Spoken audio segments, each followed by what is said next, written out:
जी students, आज हमारे आखिरी दिन का डे 7 का काम है। हम आज के दिन में अपना इंग्लिश का काम इंशाल्लाह कंप्लीट कर लेंगे।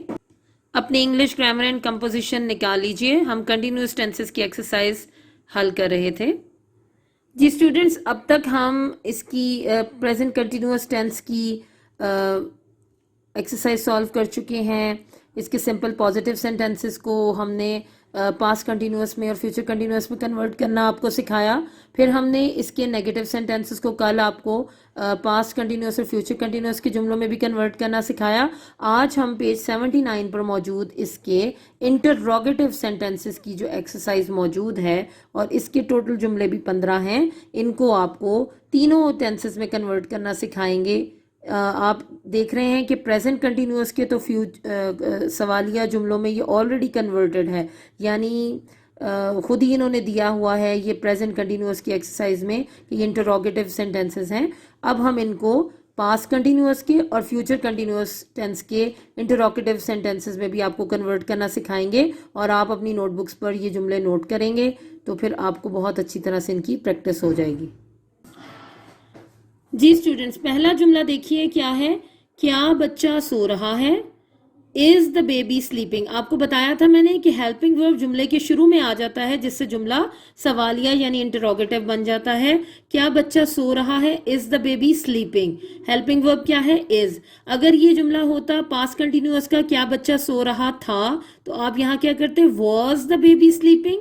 और अगर ये फ्यूचर कंटिन्यूअस का जुमला होता क्या बच्चा सो रहा होगा, तो आप इसको कैसे कन्वर्ट करेंगे? Will the baby B sleeping, यानी पास्ट में सिर्फ इज की जगह वॉज आ जाएगा। और अगर ये फ्यूचर कंटिन्यूअस का जुमला होता क्या बच्चा सो रहा होगा, तो आप क्या करेंगे? Will the baby B sleeping. इसी तरह सवालिया निशान आगे आ जाएगा। क्या तुम खबरें सुन रहे हो? Are you listening to the news? तो अगर ये जुमला होता क्या तुम खबरें सुन रहे थे, were you listening to the news? क्या तुम खबरें सुन रहे होगे, विल यू के बाद बी आ जाएगा, will you be listening to the news. सवालिया निशान उसी तरह रहेगा। क्या खिलाड़ी मैच खेल रहे हैं? Are the players playing the match? क्या खिलाड़ी मैच खेल रहे थे? Were the players playing the match? क्या खिलाड़ी मैच खेल रहे होंगे? Will the players be, will the players be playing the match? क्या सलमा अपनी खाला के घर जा रही है? Is Salma going to her aunt's house? क्या सलमा अपनी खाला के घर जा रही थी? Was Salma going to her aunt's house?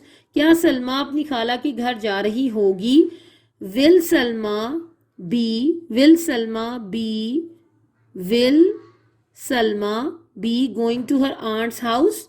लोग कहाँ नाच रहे हैं? Where are the people dancing? लोग कहाँ नाच रहे थे? Where were the people dancing? लोग कहाँ नाच रहे होंगे? Where will the people be dancing? Where will the people be dancing? तलबा स्कूल से जल्दी वापस क्यों आ रहे हैं? Y are the students coming back early from school? तलबा स्कूल से जल्दी वापस क्यों आ रहे थे? Why were the students coming back early from school? तलबा स्कूल से जल्दी वापस क्यों आ रहे होंगे? Why will the students be, यहाँ पर be, coming back early from school? हवाई जहाज यहाँ क्यों उतर रहा है? Why is the plane landing here? हवाई जहाज यहाँ पर क्यों उतर रहा था? Y is the plane, why was the plane landing here? हवाई जहाज यहाँ क्यों उतर रहा होगा? Why will the plane be landing here? Why will the plane be landing here? क्या तुम्हारी घड़ी रोजाना 5 मिनट पीछे रह रही है? Is your watch losing 5 minutes daily? क्या तुम्हारी घड़ी रोजाना 5 मिनट पीछे रह रही थी? Was your watch losing 5 minutes daily?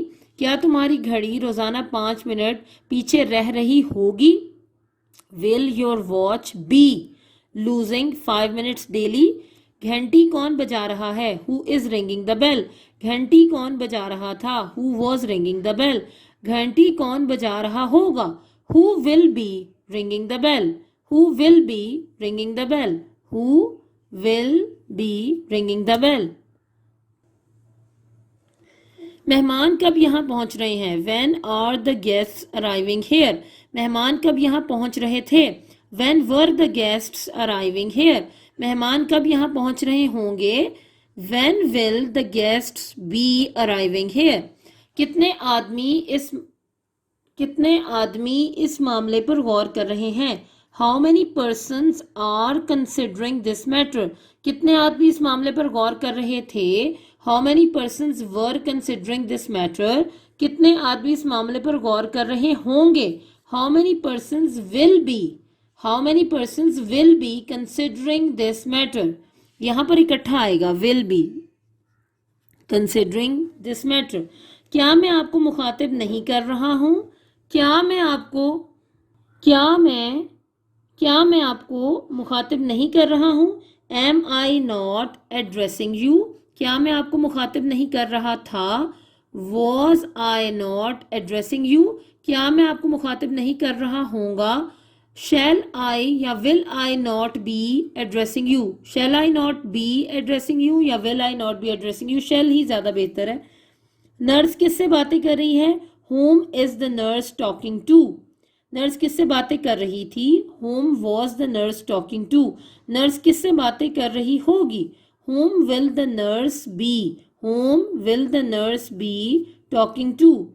Doctor मरीज को टीका कैसे लगा रहा है? How is the doctor injecting the patient? Doctor मरीज को टीका कैसे लगा रहा था? How was the doctor injecting the patient? Doctor मरीज को टीका कैसे लगा रहा होगा?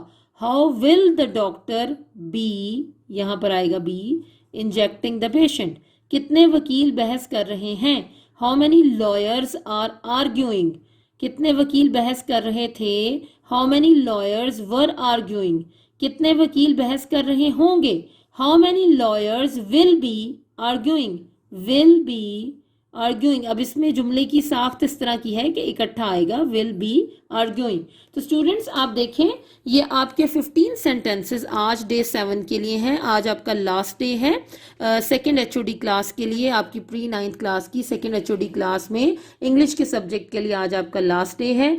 7 डेज की आपको डिटेल्ड वीडियोस बनाकर दे दी गई हैं. अगर आप हर दिन का काम हर दिन करेंगे तो आपको कोई भी काम ज़्यादा नहीं लगेगा, लेंथी नहीं लगेगा और आपके लिए बहुत आसानी हो जाएगी हर काम को करने की. तो आपने देखा कि 7th डे पर भी हम उसी तरह ये जो हमारे प्रेजेंट कंटिन्यूअस टेंस के इंटरोगेटिव सेंटेंसेस थे इनको हम पास्ट कंटिन्यूअस और फ्यूचर कंटिन्यूअस के इंटरोगेटिव सेंटेंसेस में खुद कन्वर्ट करेंगे. तो इन सारे सेंटेंसेस को आपने अपनी इंग्लिश की नोटबुक्स पर लिखना है.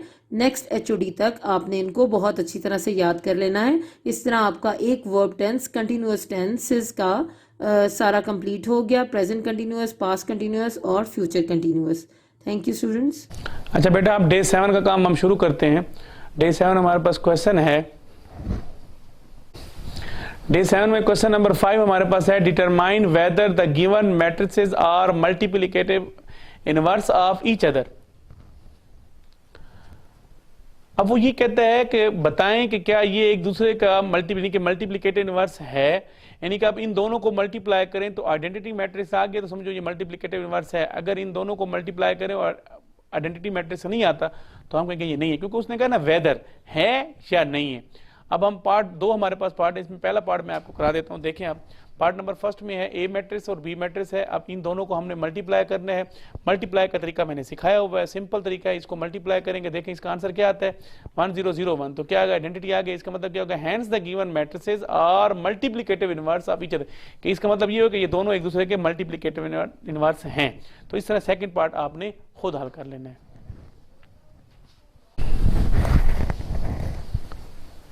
अच्छा बेटा, क्वेश्चन नंबर 6 देखें आप. ए मैट्रिक्स दिए गए, बी दिए गए, डी दिए, then verify A B whole inverse is equal to B inverse A inverse. ये फर्स्ट पार्ट है. सेकंड पार्ट में D A whole inverse is equal to A inverse D inverse. अब इन दोनों में एक पार्ट मैं कराता हूँ, फर्स्ट पार्ट. सेकंड पार्ट आपने खुद हल करना है. प्रोसेस वही है. देखो, अब ए बी का होल इनवर्स है. जैसे कि हमारे पास पिछला सवाल था ए बी का whole transpose is equal to B transpose A transpose. कि जो भी मेंशन की जाए चीज उसी को हल करेंगे. इनवर्स का है तो इनवर्स निकालेंगे. इनवर्स का तरीका हमने सीख लिया है. अब ए बी का inverse is equal to B inverse A inverse. तो लेफ्ट हैंड साइड क्या है हमारे पास, ए बी का whole inverse B inverse A inverse. तो बी इनवर्स हमारे पास क्या हो गया, adjoint of B B det. तो पहले हमने क्या किया है, राइट हैंड साइड को लिया है, राइट हैंड साइड में हम क्या करते हैं, बी इनवर्स जो है वो adjoint of B into B det. तो एडजॉइंट ऑफ बी क्या है, अब बी का एडजॉइंट हम निकालेंगे तो क्या होगा, इसकी जो है जगह जो है वो चेंज कर देंगे, इसके साइन चेंज करेंगे, तो ये -1 ऊपर -4 नीचे, ये 2 और ये -1, तो यहाँ पे हमने लिख दिया। अब उसके बाद हमें क्या करना है, डेट निकालना है, क्योंकि जहरी बात है फार्मूले में बी डेट भी है, तो बी डेट इस बी का लिखा, बी का डेट माइनस फर्स्ट डायगोनल से मल्टीप्लाई किया, -1 इंटू -4 माइनस फार्मूले का 1 इंटू -2, तो क्या हो जाएगा 4 + 2, तो क्या हो जाएगा 6, नॉट इक्वल टू 0। अगर 0 हो तो आगे हल नहीं होता। अब हमने बी इनवर्स जब निकाला है, बी इनवर्स में वैल्यू पुट कर लेंगे, यानी कि बी इनवर्स में -1 2 -1 और 4 ओवर क्या हो जाएगा 6। अब हम हर नंबर को 6 पे डिवाइड कर देंगे, ये हमारे पास आंसर आ जाएगा। यानी जो कटिंग होती है काट देंगे। अब कटिंग क्या होता है, 2 3 टाइम में हो जाएगा कैंसर, 2 2 2 3 हो जाएगा, तो हमारे पास -1/6 1/3 -1/6 and -2/3।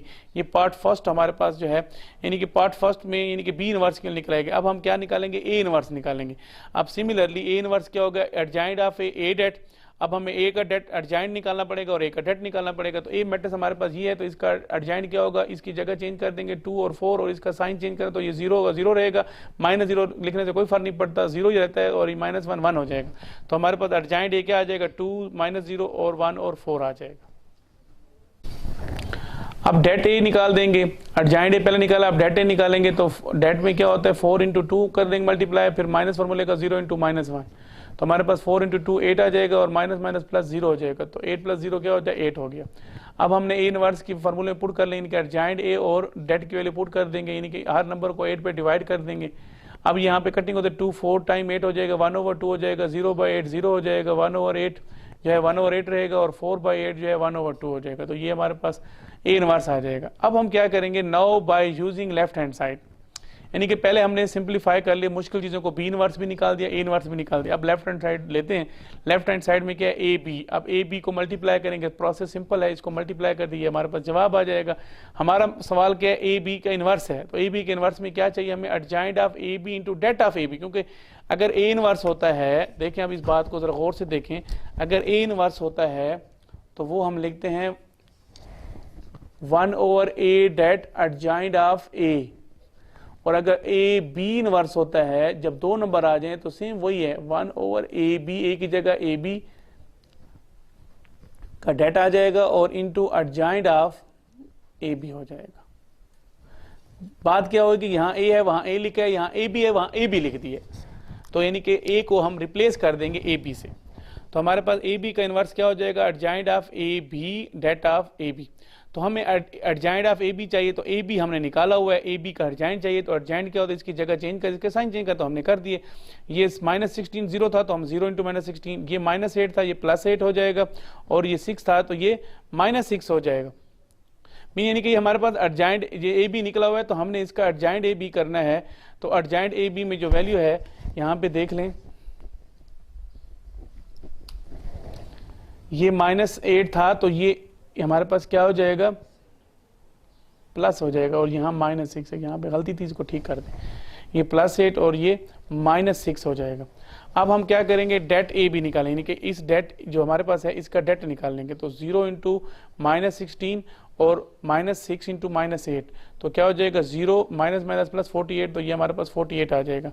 So A B inverse में वैल्यू पुट कर दें, A B inverse equal to adjoint of A B, तो एडजॉइंट ऑफ ए बी में वैल्यू पुट कर दी, 0 +8 और ये -6 और -16 ओवर क्या हो गया 48 हो जाएगा।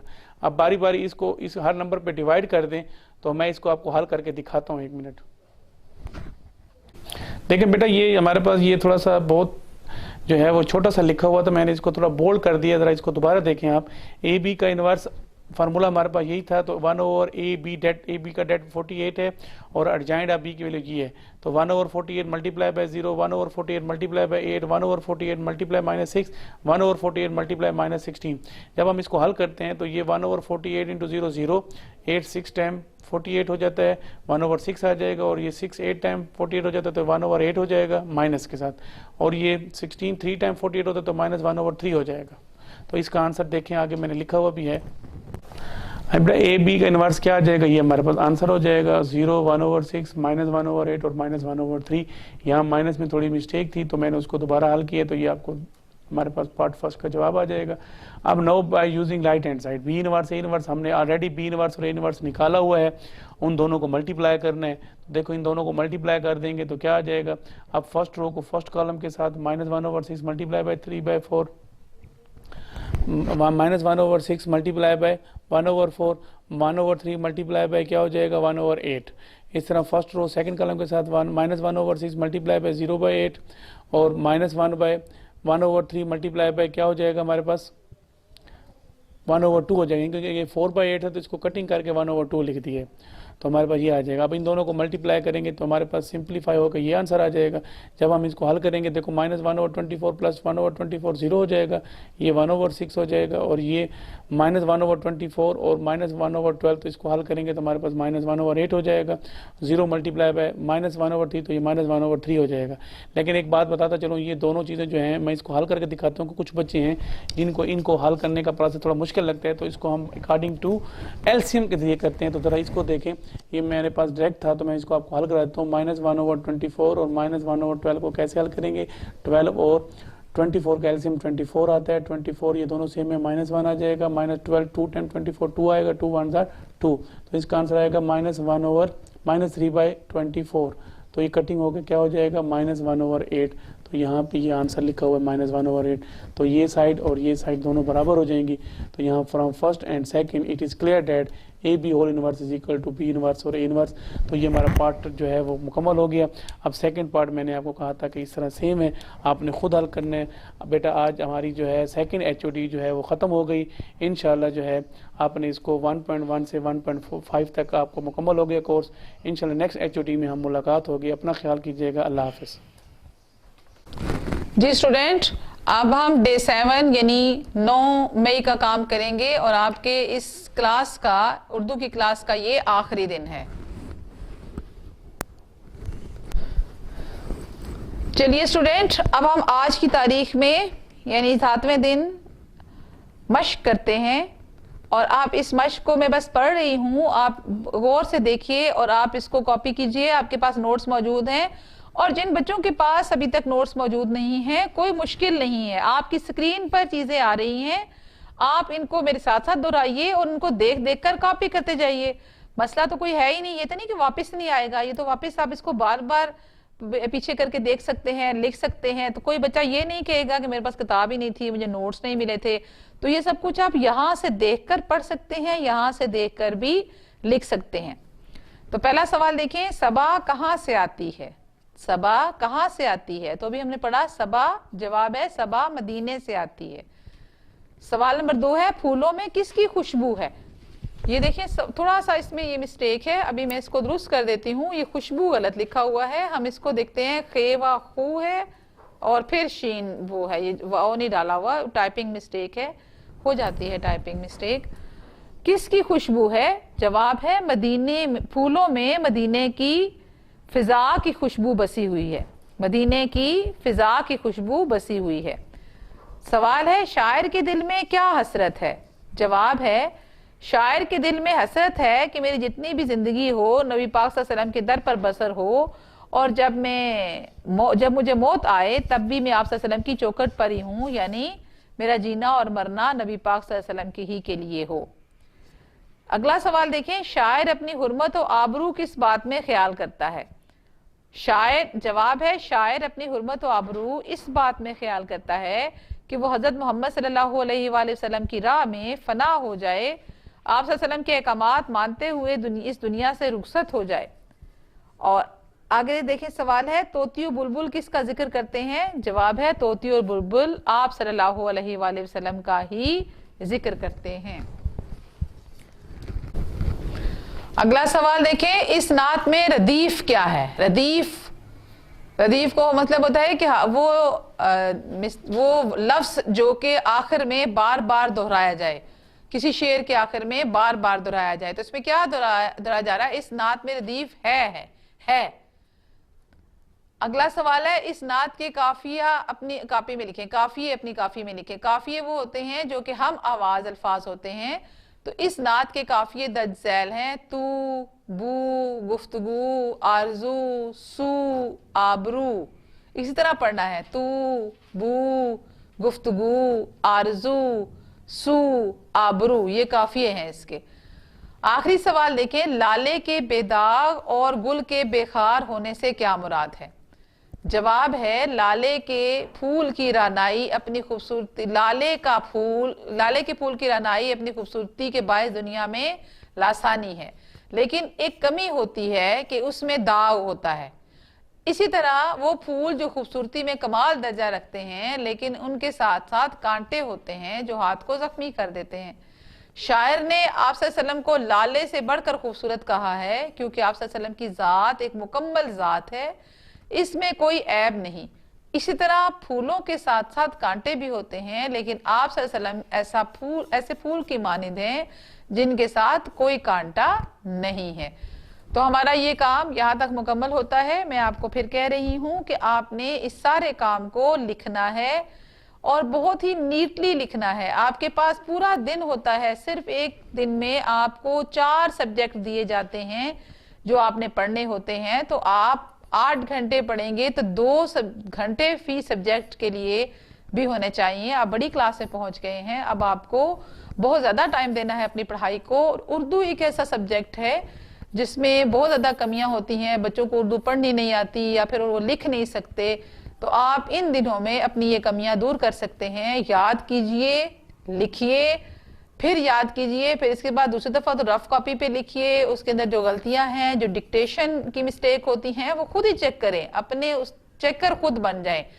सबसे बेहतरीन चेकर वो होता है जो अपनी गलतियों को खुद ही सुधार देता है, यानी गलतियां करता है फिर अपनी नोटबुक खोलता है, अपने नोट्स खोलता है, ओहो ये लफ्ज तो मैंने गलत लिखा है, तो कैसे लिखते हैं। तो जब आप खुद अपनी गलती निकालेंगे बेटा, तो फिर आप हमेशा सही लिखेंगे, फिर दोबारा गलत नहीं लिख सकेंगे।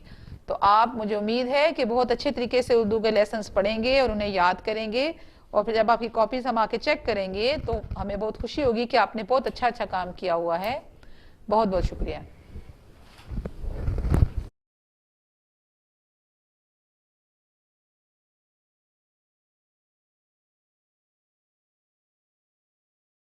Yes, students.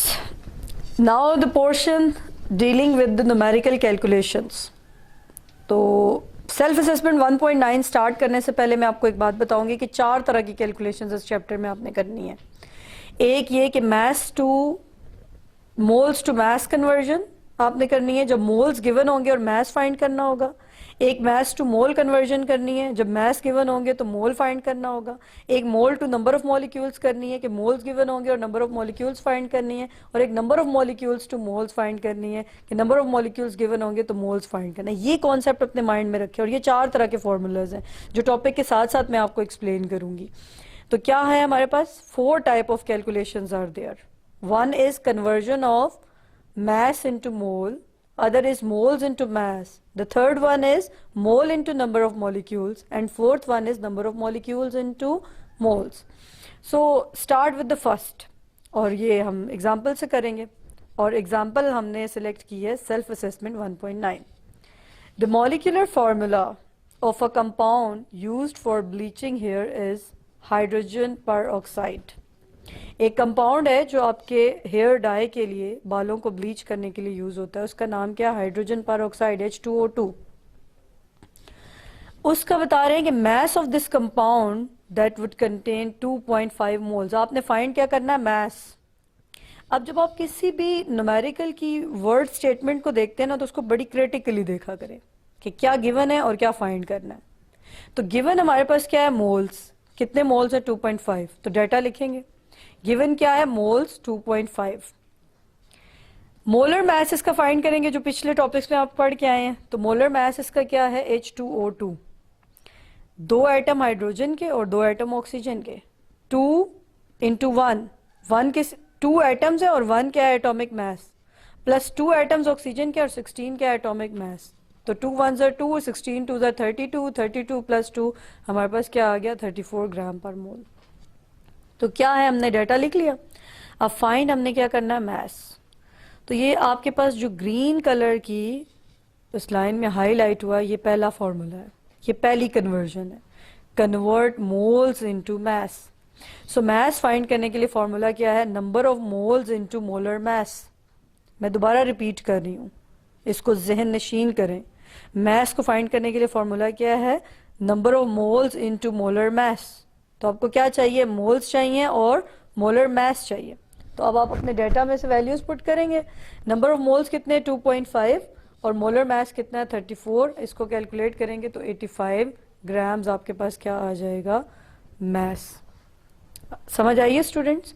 अब एक और एग्जांपल मैं आपको एक्सप्लेन कर रही हूँ, बिल्कुल इसी तरह है लेकिन वो दूसरी कन्वर्जन है, और वो क्या है, नंबर ऑफ मोल्स फाइंड करने के लिए। तो ये दो कन्वर्जन आपके सामने, एक क्या है to convert moles into mass और नेक्स्ट वाली है to convert moles mass into mole. एक कौन सी है, to convert moles into mass, और एक कौन सी है, to convert mass into mole. तो नेक्स्ट देखिए अब क्या है इसका बी पार्ट।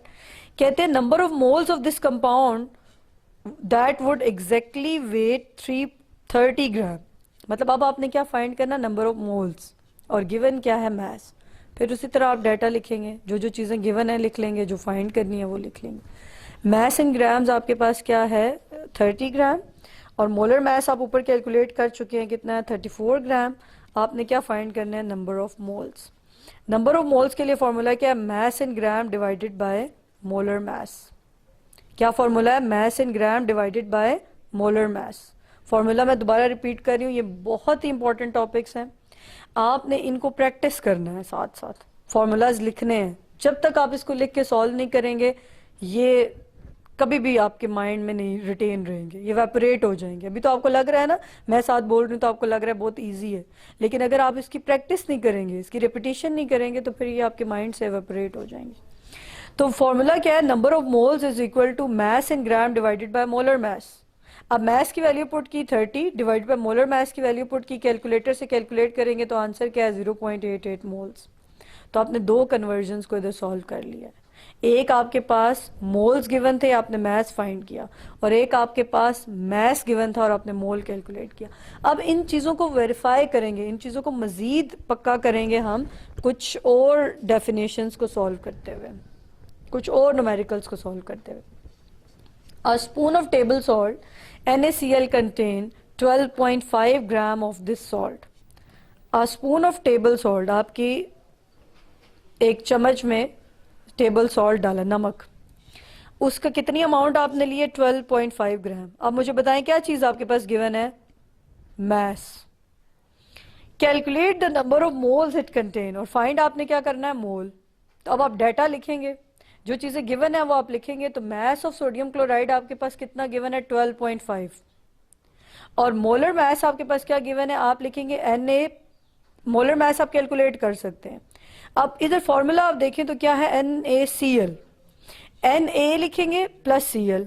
सोडियम के कितने आइटम है 23, क्लोरीन के सोडियम के कितने आइटम है 1, तो मास कितना है 23, और क्लोरीन के कितने आइटम है 1, और मास कितना है 35.5। इनको ऐड करेंगे तो ये हमारे पास क्या है 58.5। अब फाइंड आपने क्या करना था, मोल्स। अभी मैंने ऊपर वाली एग्जांपल में आपको सॉल्व करवाया है, फॉर्मूला आपके माइंड में है, अब वही फॉर्मूला दोबारा लिखें।